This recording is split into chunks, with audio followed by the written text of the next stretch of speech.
Hi everyone, my name's Anne-Marie Band and this is the 12th of September. It is a Thursday. The PPI is coming and we are in the throes of a sideways channel. And so we begin the midday Moneyball report for the Benzinga Pro platform.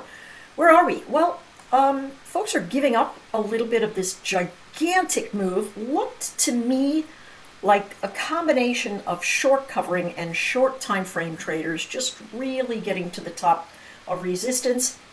Look at the volume. The buying volume continues to decline through the day.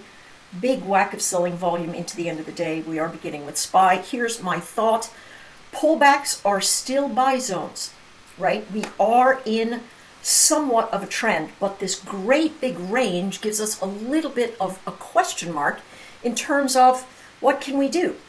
So my first thought is watch for the big wicks, and just like I mentioned, listen, that 8 a.m. to 9 a.m. candlestick in any of your equities is going to give you an idea of what's going to happen. Don't fret about chasing it. If the move is big and it breaches the VWAP of prior days, that you can see the closing VWAP of prior days. So what do I expect? A fade into this area of 605-ish, 606. They'll try to bounce. If they don't make it above the closing VWAP of the prior day, that's 607, we could see a fade back into Tuesdays. Closing VWAP, and that number is at 603. It puts us at the base of this wide channel, sideways channel, and buyers have been coming in there repeatedly. All right, take a look at this volume candlestick here, this hourly formation. It says, based on that measure of volume, that if buyers don't come in there, we've got ourselves a little bit of a problem. Okay, so that's what we're staring down. Could take us down to 600, but again, the dips are buys. You just have to wait for them to prove themselves out. And my suspicion would be using these hourly formations to give you a good look at what's going on. Let's take a look at the Qs. Qs also very strong, also pulling back. Old resistance looks like 527. That's probably going to be where the first batch of buyers come in. You can see this big channel up here. If we bounce into this 527, if we bounce at this 527 and we can't get up over 529, we're likely to see a fade back down into the VWAP and essentially the point of control just below it at 520 to 521 and some change. I put an exponential moving average here so that you can actually see that that's moving up. The hull is telling us there's resistance above. The exponential below is telling us that there's support underneath. So this is a very sideways slosh, but the deep dips, particularly into value areas on the volume profile, will give us this hint that buyers are going to be doing something in the mix here. Lower levels, 520, 521. Upper levels, 527, 530, and then a breakaway gives us another run to the upside. I still believe that waiting for this dip action is the better way to go, and watch that 8 a.m. to 9 a.m. candlestick. It's going to be very helpful. Let's get to the futures. Taking a look at the ES, looks a little bit different, right? Big sideways patch, but we broke out of this downward channel that we were facing, and now the pullback into that channel, probably around 60, 70. First group of buyers are going to potentially come in, and just below that, 60, 66. That could easily give us another buying formation. What we're battling against right now is the closing VWAP of, what is that? Wednesday, Tuesday, Monday, and that number is about 60.76. A lot of noise here that breaks down and then recaptures. So this could be a messy slog to the south as we give back a lot of what I believe is short-term buyers breaking to the north, literally having to buy to cover, sitting on the wrong side of the trade. And now that they've left that market, we could easily see the move back into the area. Market breadth was not very good. And that meaning not a lot of new highs to new lows and that sort of thing. The undercurrent is weak and, volume maybe a little tepid, but you can see this buying pressure here looks great, except I think it's buyers leaving the market instead of buyers entering the market. Dips are still buys. Those dips could be very deep. That's what I'm after, the deep dips for the buys. If you short, you want to be on a shorter time frame action and watch the big fat round numbers, the 5 O's, the 6 O's, the 7 O's, and so on. All right, taking a look at the NQ, you know what? We could easily look at this channel and say, we could be breaking. Certainly, we could be breaking higher. The break out of the upward channel brought the buys, and that seems favorable because we are in a dip buying formation. Take a look. This is Wednesday's closing VWAP level, right around 700. We are going to see buyers try to come in there. If they cannot breach 760, my suspicion is the fade first to the bottom of this channel, which is also value area high. That number is 626. If you're looking for buys, wait for this formation to flatten out. Take a look.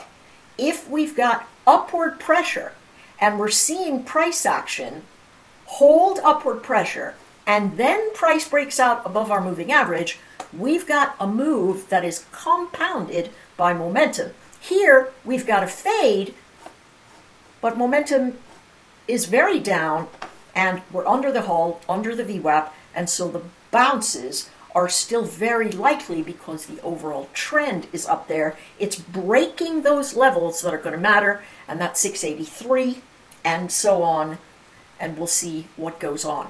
If you're looking intraday, it is clearly a sell the bounce zone, but the wider angle formations, which I like to go with, are by the dips. So I'm waiting for a nice solid dip. Watch the round numbers, 700, 750, 600, 650. Those kinds of numbers have really been mattering. And because I think this is a group of traders on short-term time frames that are leaving the market who positioned short into this move were just caught flat-footed, and it was a runaway train all day. Prices do look like squeeze action to me, particularly as market breadth is weak. No better example of that than the YM. Holy smokes, take a look at this. This is, I don't know what this moving average is, I can't remember. It's either 14 or 21 or something like that. Can't remember. So let's find out. 30. It's a 30 EMA. Every time it's bounced into that, it's sold off. I don't expect any different, except we just hit a big fat round number at around 44,000, and traders might double bottom here. Here's what we're looking at. Momentum shifting up, trend still down. And this 30 exponential is telling us that. So even as this rises, what you want to expect is a rejection and then a pullback that holds that VWAP and allows us to move higher. Could move back into 44,400, could stall out at Wednesday's closing VWAP at 44,300.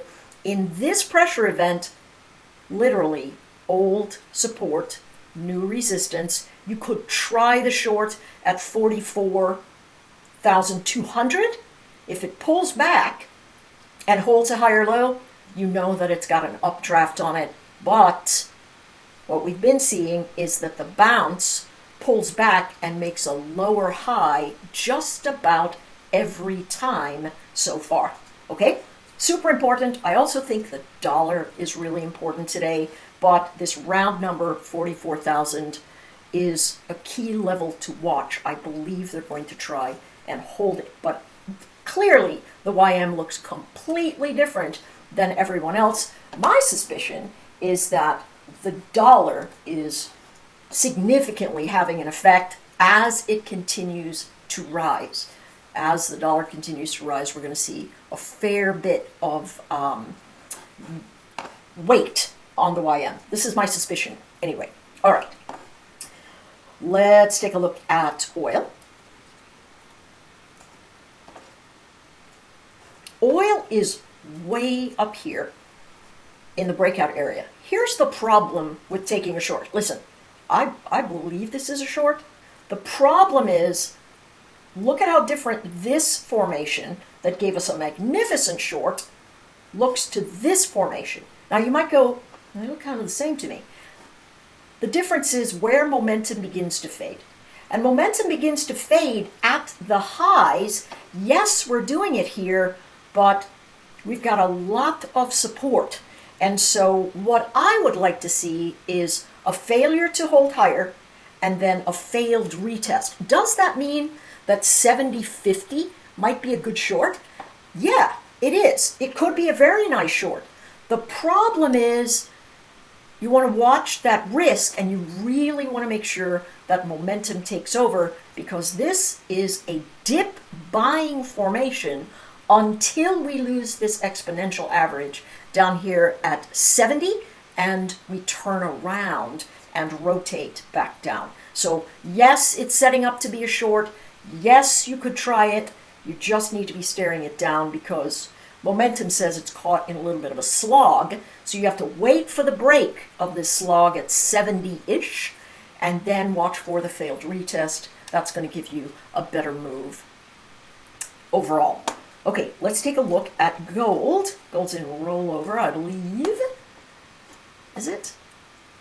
No. Yes, it is. This is the new chart. Now, if you saw at the buzzer with me and Coach Jay on Top Step TV a couple of days ago, we talked about this measured move in gold that could get to 740 and then 750, 2740, 2750. Yes, that's the big motion. Look at it move down off of this edge. It's already inside of its prior congestion zone. Listen, look at momentum, right? Look at this. I said, hey, listen, we want to look at that 2750. Breaks through the zone, double tops. It has to fail and give us a lower high. And that's when it tells us to short. At the second test in the failure range at around 2750. Okay, super important. Where do I think it's going? Well, I believe that these are short-term traders, right? Very big buying area around a baseline of 2740, which was our midpoint on our first target. Easily we get to 2730, 2720. And if they allow it to fade even more, Tuesday's volatility VWAP band, Tuesday's closing VWAP is 2702. Now, do I like buy the dip? Yes, you guys know that I believe that central banks continue to buy, but they are clever about it, and so we let the intraday buyers come in, jam it into support, and then we'll watch everyone pick it up on the cheap. Okay, so that's what I am looking at in general there in gold. Now, that's it today. I do have the midday Moneyball report right after Top Step TV, so looking forward to that. There are quite a few things that are in the mix, and we'll be staring them down. Look forward to seeing everybody on the streams. Take care, trade light and tight, and listen, follow the trend. The trend is going to keep you on the right side of the trade. Watch the big numbers to know where to take some profit. If the trend bounces up into this 2750 and it fails, or momentum stays way down here in this negative region, we know we've got more selling on the horizon. But watch for the buyers coming into these liquidity levels around 27.35 to 27.29. We've got the PPI in just about 30 minutes.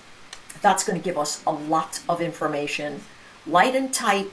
There's all kinds of time to make money. You cannot rush because you'll open yourself up to risk.